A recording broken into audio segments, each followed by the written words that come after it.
반갑습니다. 12월 29일 주일 큐티 스케치 시간입니다. 오늘 본문은 에베소서 6장 1절로 9절까지 말씀입니다. 오늘 본문은 이렇게 시작합니다. 자녀들아 주 안에서 너희 부모에게 순종하라. 이것이 옳으니라. 오늘 본문은 자녀와 부모에 대한 자녀가 어떻게 부모를 대해야 할지, 또 부모가 어떻게 자녀를 대해야 할지를 또 성도라면 이렇게 해야 된다. 이런 권면이 나오고요. 또 종과 상전의 관계에서 종은 어떻게 상전을 대하고 상전은 어떻게 종을 대하는지, 그리스도인의 삶에서 음, 그리스도인들 중에는 부모도 있을 것이고 자녀도 있을 것이고요. 위로는 부모를 또 아래로는 자녀를 이렇게 양육하고 또 부모를 섬기는 그런 포지션에 있는 사람들이 있겠죠. 자기가 주인인 포지션 또 종인 포지션, 그런 다양한 사람들이 살아갔던 시대 아닙니까? 이 시대에 그리스도인이라면 어떻게 해야 되는가? 그것을 오늘 이야기합니다. 불변의 진리가 먼저 소개되고 있죠. 부모에게 순종하라. 부모에게 순종하라. 이것이 옳기 때문에 하라는 것입니다. 왜 우리가 부모에게 순종하느냐? 그것은 그분이 부모이기 때문입니다. 다른 이유 때문이 아니에요.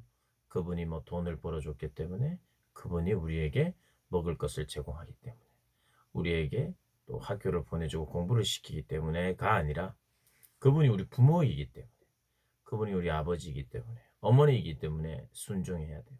순종의 이유가 그겁니다. 그분 자체. 하나님의 말씀이기 때문에 그래요. 그걸 오늘은 이 성경에 이렇게 표현합니다. 자녀들아 주 안에서 너희 부모에게 순종하라. 이것이 옳다. 이렇게 하는 것이 맞다. 맞기 때문에 순종해야 한다는 것입니다. 우리가 이렇게 주의 말씀을 받아들여야 돼요. 나에게 무슨 유익이 있느냐? 어, 하나님, 내가 이렇게 하면 어떻게 해주실 거예요? 또 하나님이 그렇게 하신다면, 어, 저는 뭐 생각이 없어요. 이럴 수 있는 그런 관계가 아닙니다. 우리는 하나님의 말씀에 절대 순종해야 되는 피조물이죠. 그런데 그 순종이 우리에게 기쁨이고 감사하지요. 하나님은 무자비한 분이 아닙니다. 인격적인 분이고 우리를 만드시고 그 만드심 속에 그분께 순종하며 그분과 하나 되며 그분 안에 거할 때 우리에게 큰 기쁨과 행복과 감사가 있죠. 그래서 예배 드림의 기쁨보다 더 큰 기쁨은 없습니다. 그래서 천국의 가장 중심이며 핵심은 바로 예배일 것이에요. 예배만 드리는 것은 아닐 겁니다. 그러나 예배, 하나님을 바라고 하나님을 높이고 하나님과 동행 함께하고 또 하나님의 이름을 높이고 하나님의 임재를 경험하는 것, 그것이 가장 큰 기쁨입니다. 그래서 예배가 기뻐야 돼요. 예배가. 그래요. 오늘 하나님 말씀이 그걸 이야기합니다. 어머니와 아버지를 공경하라. 이것이 약속 있는 첫 계명이니. 첫 계명. 그럼 하나님께서 나에게 잘 되게 하신대요. 또 땅에서 장수하겠다고 약속하고 계십니다. 하나님이 우리를 잘 되게 하신대요. 부모님께 순종하는 것, 부모를 공경하는 것. 그리고 부모에게는 자녀를 노엽게 하지 말고 주의 훈계로 양육하라고 말하고 있습니다. 주의 교훈과 훈계로 양육해. 자녀들을 노엽게 해서는 안 됩니다. 그렇게 우리에게 각자의 자리에서 그 역할을 감당하기를 원하세요. 그리고 또 하나는 이 종들에게 이야기합니다. 종들에게 두렵고 떨리는 마음으로 그리고 성실한 마음으로 육체의 상전에게, 이때는 이제 노예 제도가 있었어요 아직. 그러니까 주인에게 순종하기를 그리스도께 하듯 하라. 눈가림으로만 주인이 있을 때만 순종하고 주인이 있을 때만 일을 하는 경향들이 분명히 있었을 거예요. 종들 중에, 노예들 중에. 일이란 것이 늘 하기 좋고 기쁜 것만이 아니니까 힘이 드니까 눈 가리고 아웅하는 그런 일들이 분명히 있었을 거예요. 그러니까 그렇게 하지 마라. 그렇게 하지 마라. 사람을 기쁘게 하기 위하여 하지 말고 하나님의 뜻을 행하고 기쁜 마음으로 섬기기를 주께 하듯 하면서 그렇게 섬기라. 그렇게 섬기면 그 주인에게서 뭔가를 늘 받을 수 있는 것에 대해서는 뭐 보장을 못 해요. 우리는 어떨 때는 상전을 대하고 주인을 대할 때, 어, 위의 사람을 대할 때, 그 사람에게 내가 성실한 마음으로 두렵고 떨리는 마음으로 정말 기쁜 자처럼 그렇게 했을 때 그 상전이 나에게 혜택을 주지 않을 경우도 있어요. 그런데 오늘 하나님이 약속하시는 것은 상전이 주는 게 아닙니다. 우리의 상사가 우리의 회사가 우리에게 월급을 주는 게 아니에요. 하나님이 주시는 겁니다.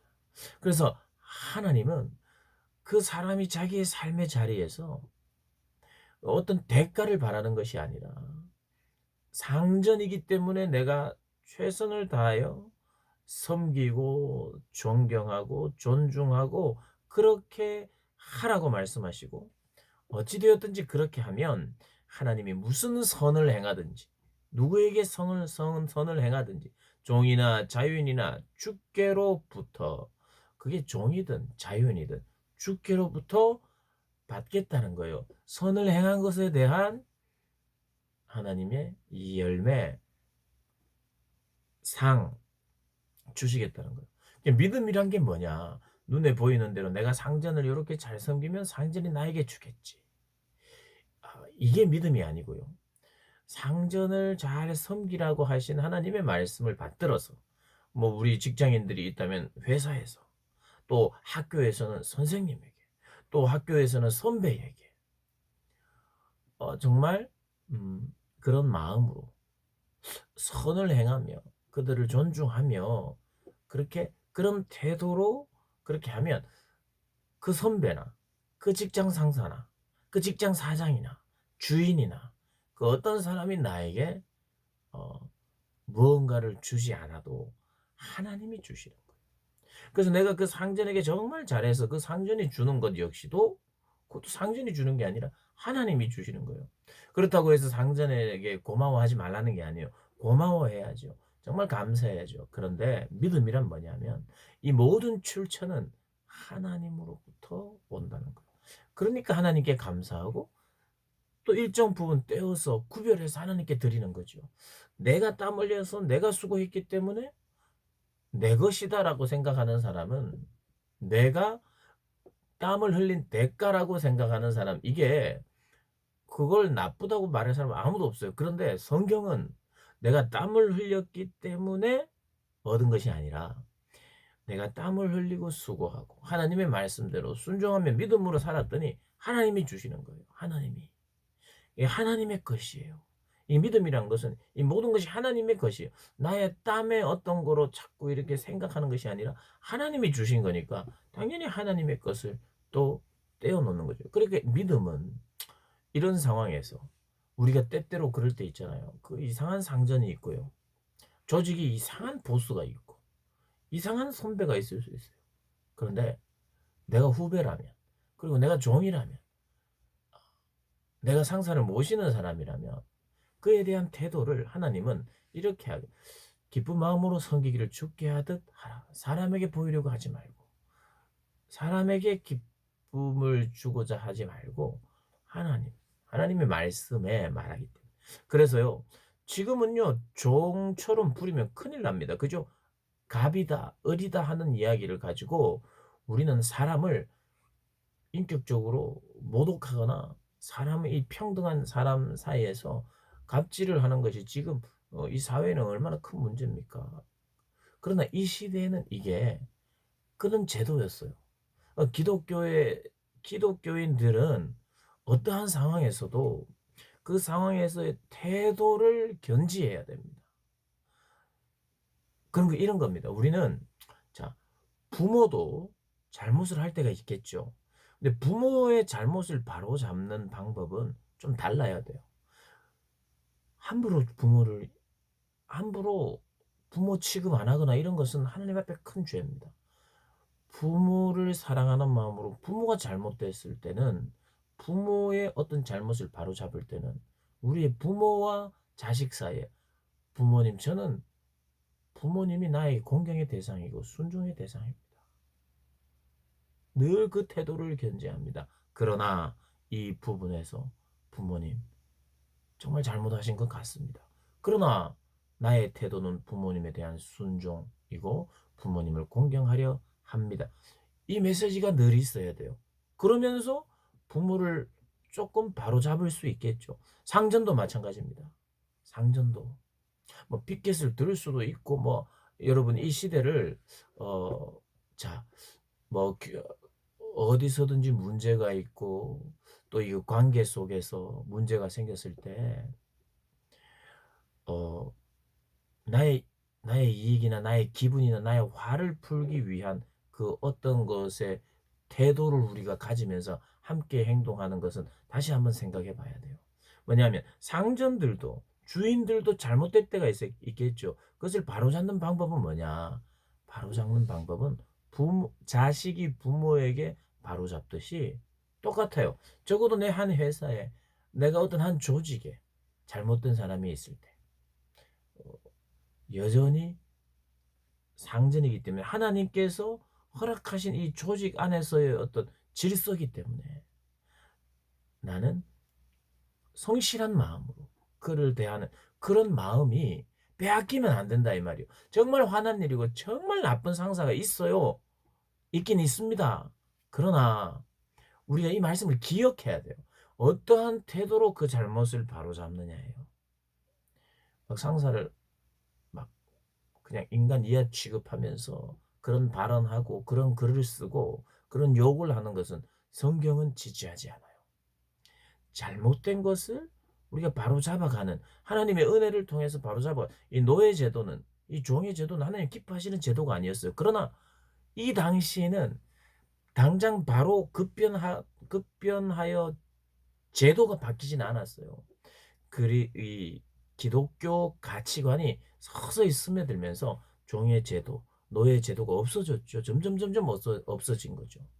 그러나 하나님께서는 그 사이에서 그걸 인정한 것이 아니라 종의 제도 이게 좋다는 것이 아니라 그것은 그것대로 하나님이 변화시켜 나갈 것인데 그 지금이라고 하는 이 시간에 그 사람과 나 사이의 관계를 생각해야 돼요. 그게 부모라면 그리고 상사라면 그 사람이 잘못할 수 있어요. 그리고 우리보다 더 어리석을 수도 있어요. 정말 악할 수도 있어요. 근데 성경에 말하는 것은 그를 성실한 마음으로 순종하기를 그리스도께서 하듯이 하면서 그리고 그로부터는 어떤 열매나 어떤 좋은 것을 기대할 수 없을 수도 있어요. 그러나 그렇게 할 때 하나님이 우리가 선을 행할 때 하나님은 반드시 갚아주시는 분이라는 거예요. 이 태도를 견지하는 것은 굉장히 중요합니다. 그리고 공공의 선을 위해서 우리가 뭐 좀 이건 아닙니다 하고 외쳐야 될 때도 있겠죠.